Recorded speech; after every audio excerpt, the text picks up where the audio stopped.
Hey everyone, Kareem here from Modus Capital.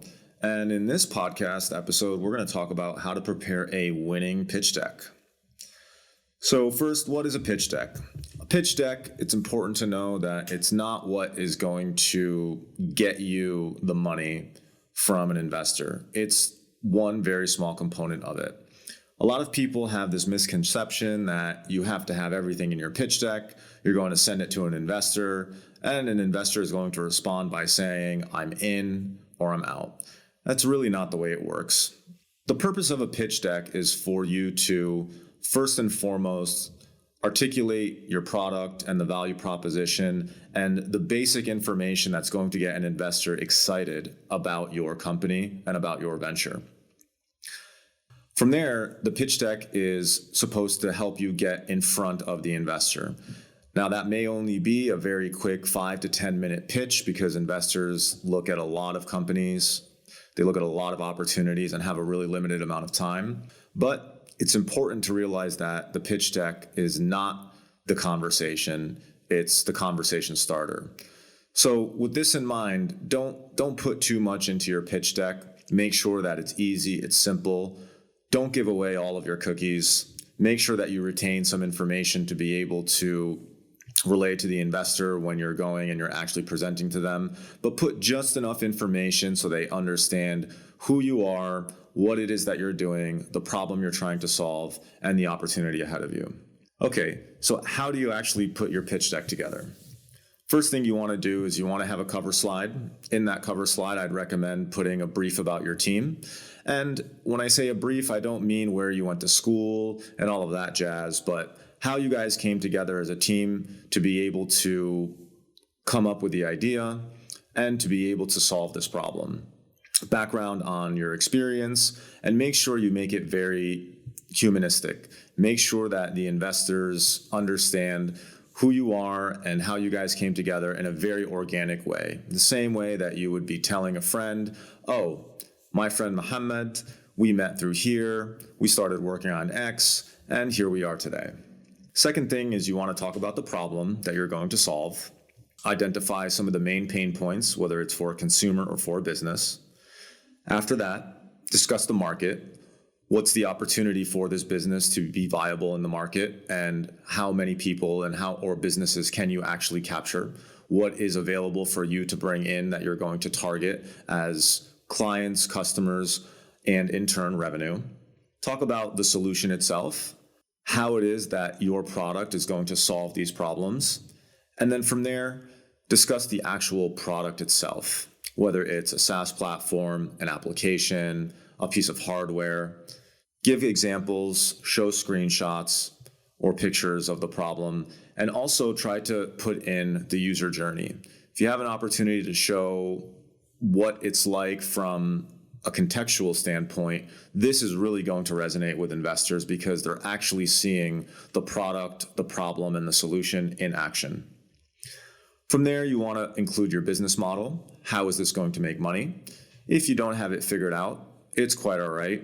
What you can do, and I recommend, is put 3 options, no more than 3 options, and I'll tell you why, on how you actually can make money. You don't want to really put more than 3 options because you don't want investors to get the idea that you're kind of all over the place. We know that there's 10 or 12 different ways to skin any one cat, but the idea here is for you to articulate the top most feasible 3 based on your early data and your learnings from your experience thus far. After that, talk about growth, what growth you've already had and what growth you plan to have. Now, the growth doesn't necessarily need to be financial growth. It could be transactional growth. For example, if you have an e-commerce platform, it's not necessary for you to be able to say that we have made X amount in sales. But if you show growth from the top level funnel, for example, people going from ads on social media to your website, and then browsing and spending a good amount of browsing time on your website, you're giving an indicator to investors that these are people that you've captured their early interest. The next phase will be, how do you get them to put things in a basket, and from there, actually make the purchase, and after purchase, repeat and referral business. The next part, you want to talk about competition. Now, one thing that I see too frequently is that we are the only ones in the market. Now, that's a very, very bold statement, and although it could be true, be realistic. Don't show that you're the only one in the market, nobody else has come up with this idea, or nobody else at least is overlapping in this space. Be honest, be upfront, because what you're going to want to do after you talk about competition is you want to talk about your competitive advantage. It's okay for you to be one of 2, 3, 5 players in the market, but articulate for your competitive advantage, what edge do you have? It might be the exact same thing that another platform is doing, but you provide a better user experience, better customer service. Maybe you have language that is able to target a different demographic of people who are looking for the same service. Just make sure you identify what is going to differentiate you from the other competitors in the market. After that, you want to discuss your team. Let the investors know that you have a strong team that's ready and available and working on this project. This helps them realize that it's actually real and moving forward. And they also get an insight to the skill set on your team. And if they identify that you need some specific skill set that you don't have, more than likely they will try to help you find or identify that you need this specific person or skill to fill in that gap. Next thing you want to talk about is the future, what you plan to do with this money and where do you want to go. Identify at the end of your funding for this round what milestones you seek to achieve and what is the narrative that you want to be telling the next round of investors when you go to fundraise. Second to last is the ask. Make sure you clearly articulate how much you're looking for and how much you're willing to give up in equity for that money. And the last thing is what I like to call a strategy slide. Now, too many people on the last slide of their deck have something that says thank you or has just a picture of all of the people on the team. Every investor is different. Every investor is motivated by something that is most likely different from another investor. This strategy slide is meant for you to completely customize it to the investor that you're going to pitch. It shouldn't be the same for any 2 investors unless 2 investors are very, very similar in their approach and what they're looking for. For example, some investors might be focused on impact. Put how many jobs you're going to be creating. Put how many people you're going to change their lives with your product or solution.